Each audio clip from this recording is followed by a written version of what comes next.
morning, or depending on when you're watching this, good afternoon, good evening, or good night. My name's Ross, and as always told, out of Voice Radio. So today, we're going to be looking at a brand new item card, a tool card, which is going to be coming out in the Pokemon trading card game. In what's going to be in Unbroken Bonds over here. It is coming out in Full Metal Wool in Japan. And it is a doozy. According to the lovely Joe from Cerebi.net, it appears to be called Metal Core Barrier. And ladies and gentlemen, it is a doozy. Now, the translation was kind of cobbled together between the lovely Immunity and Google Translate and the lovely Primal Lugia and his Japanese friend. But we're fairly sure we've got there in the end. What it says is that it must be discarded at the end of your opponent's next turn, and then until it's discarded, as long as it is a metal Pokemon, it takes 70 less damage from attacks. That's right, ladies and gentlemen, it reduces damage done by attacks of your opponent by 70. That is absolutely over-the-top ridiculous. If we look at similar cards to this in the past, we're stuck with things like Hard Charm and Eviolite, which reduce damage done by 20. This is like 3.5 of either of those. The amount of damage you're stopping here is frankly utterly ludicrous. Now, weirdly enough, timing-wise at least, just earlier today, I uploaded a video about Alolan Dugtrio, and that's got a lovely little ability that says you reduce damage done to your metal Pokemon by 10. Now, we're going to mention this as we get a little bit further into the video, but this is like 7 Alolan Dugtrio. Of course, you can also combine the two of these, and that's quite nice.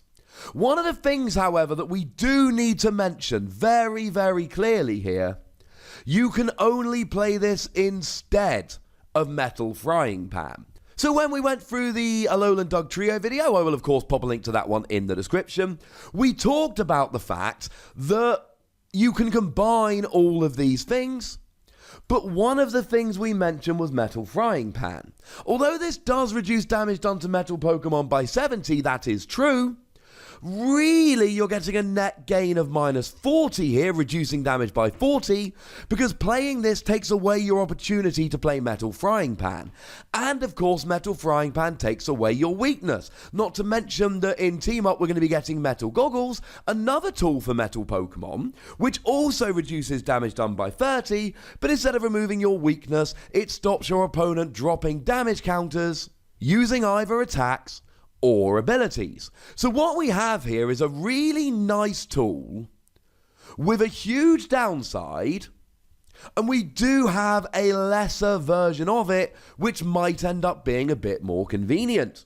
Now, in terms of the fact that it goes away at the end of your turn, the only card that comes to mind here is Bursting Balloon. Bursting Balloon, you put it on a Pokemon, and your opponent takes 6 damage counters if they attack, and then it must be discarded at the end of your opponent's turn. So this seems like the new Bursting Balloon. One of the things we do need to mention, however, is that Bursting Balloon was largely around in a format that had Eco Arm. And this format doesn't have Eco Arm. So we do need to be extremely careful here, because we cannot reuse it quite as easily as we could, because we don't have Eco Arm. But if we get back to the effect here, reducing damage by 70 is amazing. But we do need to very quickly remind ourselves of the other things we've got. I've already mentioned the Alolan Dugtrio, which reduces damage done by 10. But don't be sleeping on Lucario and Melmetal Tag Team GX, which has a GX attack that reduces damage done to all of your metal Pokemon by 30 for the entire game. So Lucario and Melmetal plus this new tool is already reducing damage done by 100. And then you can add Alolan Dugtrio to make it 110, 120, 130 or 140. But the thing is, not all Pokemon can take advantage of this equally. So I mentioned Sizzle earlier, and Sizzle's very nice. It's got an ability that reduces damage done by 30. So that ability plus the new tool minus 100, and then you start adding in a Lowland Dug Trio, which is quite nice.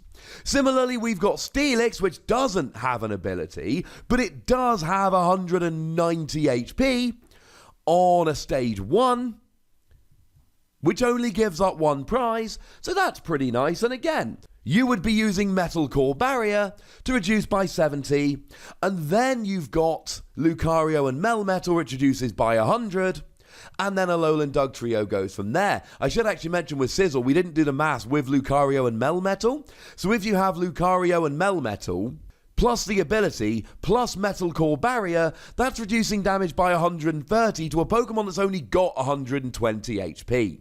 And then, of course, we've got Melmetal GX, which has the same ability as Sizzle, so the maths are exactly the same, with the exception that you start off with 220 HP, and with the GX attack, the tool, and the ability, you're reducing damage done by 130. And remember, this is reducing damage done by 130 before we add in a Lowland Dug Trio.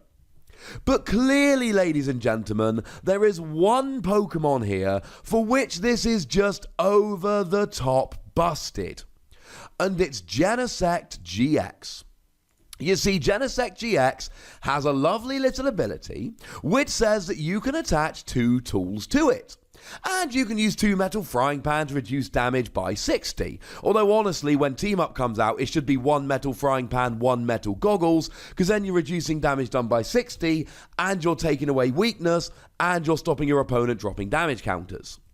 But imagine if you can get 2 Metal Core Barrier on here. You then have a basic GX with 180 HP, where damage done is reduced by 140. But of course, you're going to want to use that GX attack, so actually make it 170. One Alolan Dug Trio, you're reducing damage done by 180 and doubling your effective HP.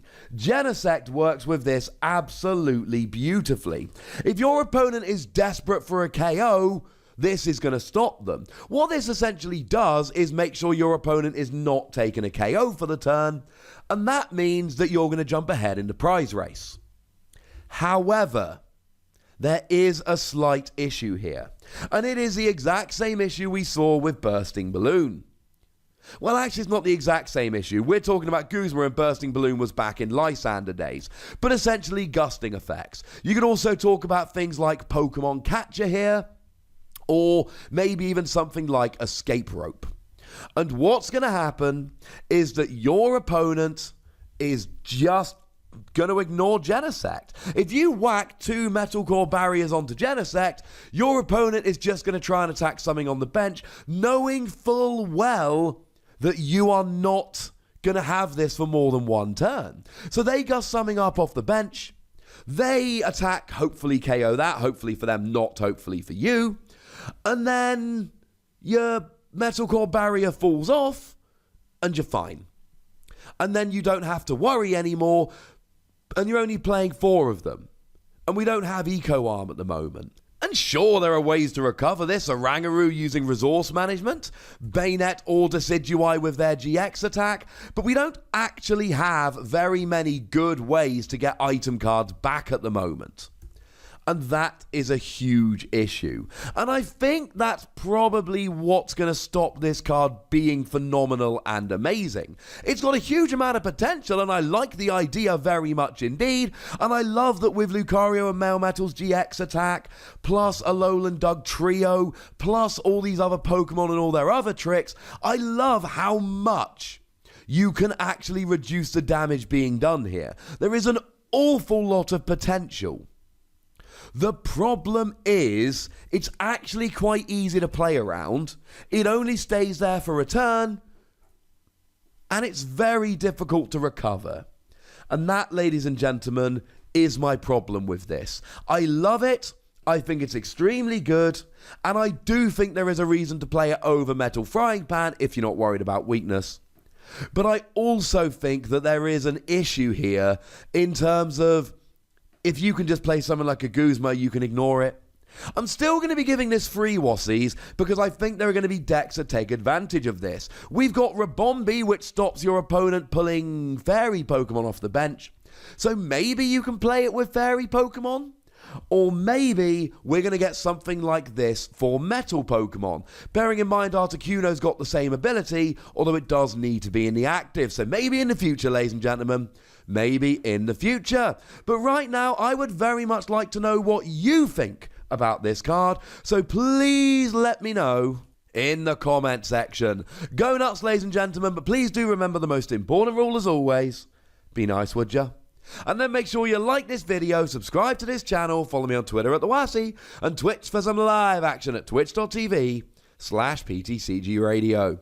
If you want to support the channel, get some bonus podcasts and all of that, head on over to patreon.com/PTCGRadio, where you can do exactly that. And do make sure you're checking out youtube.com/WassyPlays, where we are talking a whole bunch of new Transformers cards lately. But don't worry, we are absolutely going to go back to Keyforge videos, because I also love Keyforge. But by far the most important thing, as always, is to look after yourselves until next time. Thank you very much for watching. My name's Ross, and you've been watching PTCG Radio.